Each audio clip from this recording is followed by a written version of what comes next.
Hello, Physics 11, and welcome to your first flipped learning video. Today we're going to be talking about graphing, and let's get started. So, in terms of graphing rules, hopefully this is all quite familiar to you by now. You've been doing graphing for a few years in math and science, and so I'm just going to make sure that we're all on the same page when we start. So in terms of making a graph, there's certain rules or conventions that we've all agreed to follow as scientists, as mathematicians, etc. And one of them is around our labeling. So when we label the axis, now there's always exceptions to the rule, but in general, whenever you're drawing a graph, the independent variable is going to be on the x-axis. Now the independent variable, this is what we change or what we choose. So you can maybe remember this by thinking if you're independent, you choose what you want to do. So the independent variable goes on the x-axis. Now the dependent variable is what goes on the y-axis, and this is the variable that we measure. That's how it's usually described as the variable that we measure. It's the one that's going to change. It's the one that depends on the independent variable. So the next thing you're going to want to do is you're going to want to give the graph an appropriate title. So an appropriate title, all that's really saying is that it should give us some idea of what's going on in the graph. So if we just say time, speed as a graph, that's not really telling us a lot. So we want your title, it doesn't have to be a huge sentence, but enough words that gets the point across generally about what the graph is about. Now, for each axis, you are going to scale them. You're going to use as much room as possible. So what I mean by that, I don't mean that you have to absolutely use every single box on here, but if you have a scale that can either go to here if everything measures to 2, or it goes to here if everything measures to 1, for example. If each of these boxes is, if each of these boxes is 1, it'll go to here. If each of these boxes represents 2, it'll go to here. You're going to use the option that fills up as much of the graph as possible. But you also want to make sure you're choosing a scale that is sensible. So what that means is you're not going to choose a graph where each line on the graph represents 3.726 centimeters, right? That's not a very sensible graph. Generally speaking, as a rule of thumb, you want these to be something that's like a multiple of 2, 5, 1, 10, etc. So like 20, 50, 10, continuing upward. So those are what we would call sensible numbers. Again, it's there's no specifically hard and fast rules, but just you'll kind of feel if it feels right or if it looks right. And the last thing you're going to want to do is once you've plotted the points out, you're going to want to draw a best fit line. And this could also be a curve. Now in grade 11, you're not going to see a lot of curved lines. We're going to try and generally make properties or make graphs that will follow a straight line, but that doesn't mean that all graphs have to. And so as an example of that is if my data points on a graph looked like this, drawing a straight line doesn't seem to follow what the data is suggesting.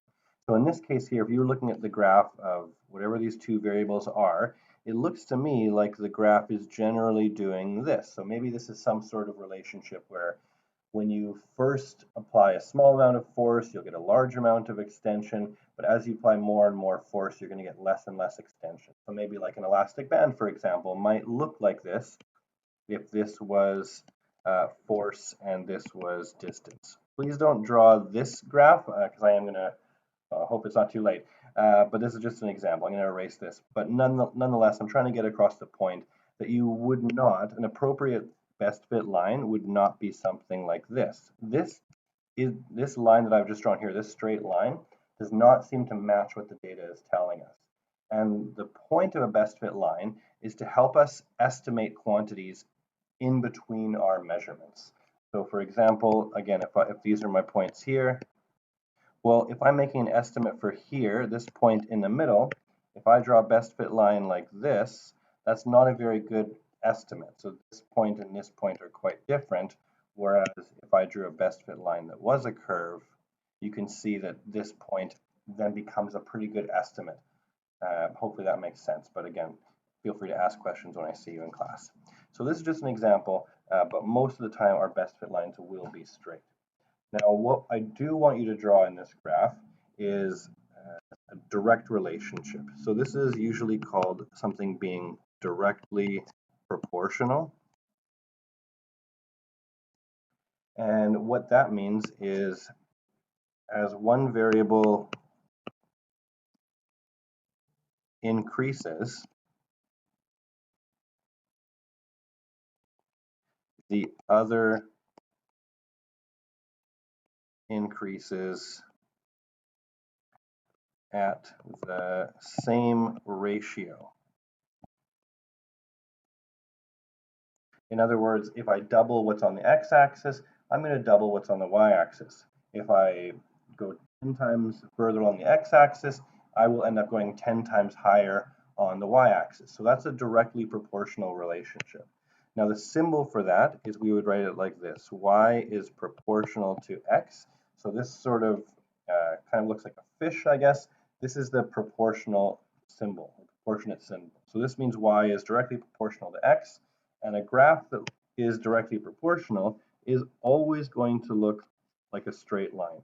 Now it could be like this, it could be like this, could be like this. All of these are directly proportional relationships. We can see if you were to choose 2 points, if we go twice as far, so let's say this point and this point, if I go twice as far along the x-axis, I've gone twice as high up. And the same would be true for all 3 of these graphs. So these are all directly proportional relationships, and you're always going to see these 2 basic facts with a directly proportional relationship. So one of them is going to be that it's a straight line, and the second bit of information is it's going to go through the origin. So the origin is 0, 0 on the graph. It's going to go through this 0, 0 point on the graph. So any directly proportional graph, if it is directly proportional, these 2 things will be true. So you can look at all these lines, and that's true in any of these cases. You can have a graph that is a straight line that's not directly proportional. So you can see here, if this is, say, 0, and or this is 10 along the x-axis and 0 along the y-axis. If I go to 20, I'm not going to go to 2 times 0, right? So you can see that it's not, in this case here, because it doesn't go through the origin, you wouldn't be able to say if I double the x-axis, I'm going to double the y-axis. That's not going to work for this type of graph, even though it is a straight line. Okay, so what about finding the slope? This should be something that's familiar to you. If you haven't done it for a few months, that's fine. I'm sure you'll pick it up quickly. So if you want to find the slope of a straight line, the slope is also called the gradient. The gradient is probably a better term to use. If you want to find the slope or the gradient, you're going to choose 2 points on the best fit line. You are not going to choose 2 of the data points. So those 2 things should be on the best fit line. Now, just to drive home the point, the reason for that is that when we're doing an experiment in the real world, our measurements will have some sort of uncertainty. Some of them will be above the best fit line, some of them will be below the best fit line. The purpose of the best fit line is to give us our best estimate. So for example, this point here is below, this point here is above, but this line, because it's taking an average of all these points, this line takes into account all those minor errors and finds a more accurate average.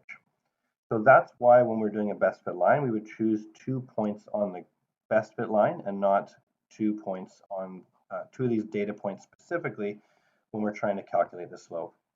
We also want to choose them as far apart as possible because it'll be a lot more accurate when you're doing it this way. And I'll show you an example in just a moment.